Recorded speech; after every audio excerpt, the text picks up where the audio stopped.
Oligopoly model कुछ assumptions पे base है। ये अजम्पशंस यहाँ पे लिखी हुई हैं, जैसे कि वो यहाँ पे सिर्फ 2 ही फर्म्स होती हैं, हालाँकि और फर्म्स के लिए भी कर सकते हैं और वो आइडेंटिकल प्रोडक्ट आपकी सेल करती है। उसके अलावा क जो यहाँ पे कोई भी प्रोडक्शन कॉस्ट नहीं है।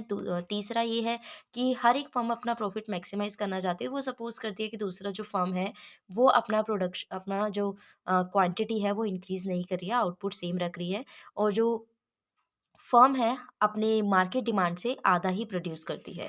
उसके हिसाब से ये इसको आसान तरीके से समझने का है कि अगर मार्केट डिमांड 1 है, तो ए जो फर्म है आपकी वो प्रोड्यूस करती है 1/2। तो अब जो बी के लिए डिमांड रह गई है वो है 1/2, तो वो प्रोड्यूस करेगी 1/4। ये प्रोड्यूस 1/4 क्यों कर रही है? क्योंकि यहाँ पे हम बोल रहे हैं कि वो अपना जितनी भी डिमांड है उसका हाफ ही प्रोड्यूस करेगी, सपोज़ करके चल रहे हैं ऐसा। फिर अगर ये 1/4 प्रोड्यूस कर रही है, तो अब जो यहाँ पे डिमांड है वो 3/4 बचेगी, तो अब वो प्रोड्यूस करेगी अपना 3/4 का हाफ, मतलब 3/8। अब जो डिमांड है वो 5/8 रह गई है यहाँ पे और इसलिए वो प्रोड्यूस करेगी 5/16। हम ये देखते हैं कि वो 5/16 प्रोड्यूस कर रही है, पहले वो 1/4 कर रही थी, तो अब वो क्या कर रही है, उसने अपना प्रोडक्शन क्या कर दिया है, यहाँ पे इंक्रीज़ कर दिया है। व्हेयर एज़ यहाँ पे उसने प्रोडक्शन क्या कर दिया है, डिक्रीज़ कर दिया है।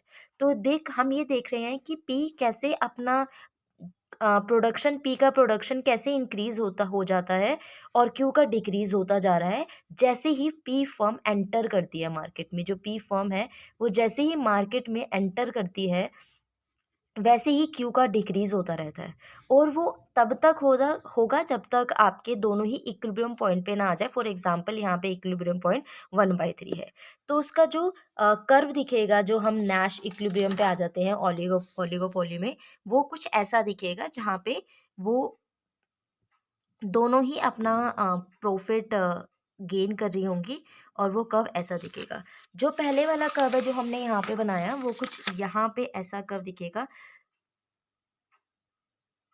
ये थोड़ा एग्ज़ाम्पल अलग है। यहाँ पे 2000 मार्केट डिमांड है, वो 1000 प्रोड्यूस करता है जो पी फर्म है और वो सपोज़ करता है कि क्यू भी 1000 ही प्रोड्यूस करेगा।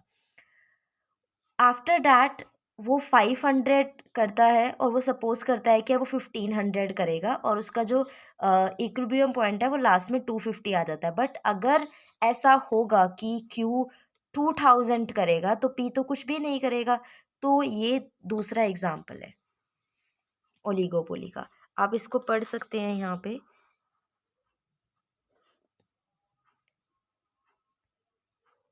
और ये जो पेंसिल वाली लाइन है इसे इग्नोर कर सकते हैं।